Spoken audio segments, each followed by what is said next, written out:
नमस्कार, आप देख रहे हैं माधव एक्सप्रेस लाइव और मैं हूं आपके साथ साक्षी। चलिए रुक करते हैं आज की तमाम बड़ी खबरों की ओर। जिला चिकित्सालय चरक भवन में आयोजित हुए प्रेस वार्ता में अस्पताल प्रशासन ने बताया कि जन्म मृत्यु CRS पोर्टल में केंद्र सरकार द्वारा किए गए अपडेट और नई डिजिटल प्रक्रिया के कारण पुराने जन्म प्रमाण पत्र जारी करने में देरी हो रही है। वर्तमान में करीब 850 जन्म प्रमाण पत्रों के प्रकरण लंबित है।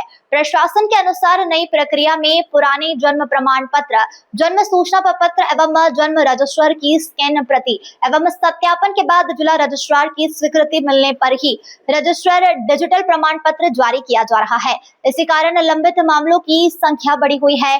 प्रतिदिन लगभग 35 पुराने प्रमाण पत्र, 15-20 नए जन्म पंजीयन और साथ ही 20 संशोधन तथा 20-25 नाम दर्ज कराने के आवेदन प्राप्त हो रहे हैं। अस्पताल प्रशासन ने कहा है कि पोर्टल की प्रक्रिया सामान्य होते ही लंबित प्रकरणों का प्राथमिकता से निराकरण किया जाएगा। इसी के साथ ही बताया गया कि 700 बिस्तरों वाले चरक भवन में OPD, emergency, CT scan, x ray, sonography, Ayushman Bharat सहित सभी प्रमुख स्वास्थ्य सुविधाएं नियमित रूप से संचालित हो रही है। से अश्विन चोपड़ा की रिपोर्ट। देखिए, जैसा कि आपने मुझे बताया कि टिटेनस के इंजेक्शन ख़त्म हो जाते हैं, लगाए नहीं जाते हैं, तो मैं इसके बारे में आपको जानकारी दे दूं कि टिटेनस के इंजेक्शन हमारे यहाँ आते हैं, पर हाँ उतनी मात्रा में नहीं आ रहे हैं जैसे पहले आया करते थे, क्योंकि आजकल जो गर्भवती को टिटेनस का इंजेक्शन लगाने का नियम आ गया है वो DT करके आ गया है। तो वो DT वाला इंजेक्शन TT जैसे उपयोग में नहीं आता है। फिर भी मैं इस चीज़ की जानकारी लेते हुए और टिटेनस के इंजेक्शन उपलब्ध कराने के लिए। मैडम, ये भी सामने आ रही है बातें कि यहाँ से अधिकांश गर्भवती महिलाओं को निजी अस्पतालों में रेफर किया जाता है, कि क्या मामला है? ये तो सरासर गलत है कि हम लोग निजी अस्पताल में किसी भी गर्भवती महिला को रेफ़र करते हैं। जैसा कि मैंने आप लोगों से कहा कि हम लोगों का रेफरल सेंटर मेडिकल कॉलेज है जो कि MTH इंदौर है। हम लोग हमारी तरफ से किसी को रेफ़र नहीं करते हैं।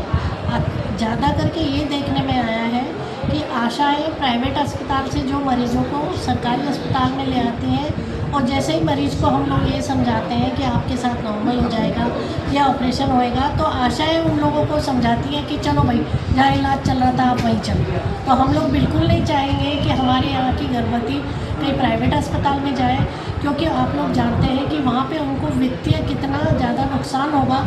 हमारे यहाँ जो सारी चीज़ें निःशुल्क उपलब्ध हैं, वहाँ जाके उनके वित्तीय में 50, 60, 70 हज़ार हो जाएगा। यहाँ आपको ये भी जानकारी मैं दे दूँ कि हमारा सिजेरियन रेट इस अस्पताल का, जहाँ 400 से 500 डिलीवरी प्रति माह हो रही है, 10-20% है, और वहीं प्राइवेट अस्पताल में जहाँ के उतनी डिलीवरी नहीं हो रही है, 60 से 70% सिजेरियन रेट चल रही है, जिसके लिए बार बार हम लोगों को शासन भी कह रहा है कि आप इन लोगों के सिजेरियन सेक्शन की ऑडिट करें।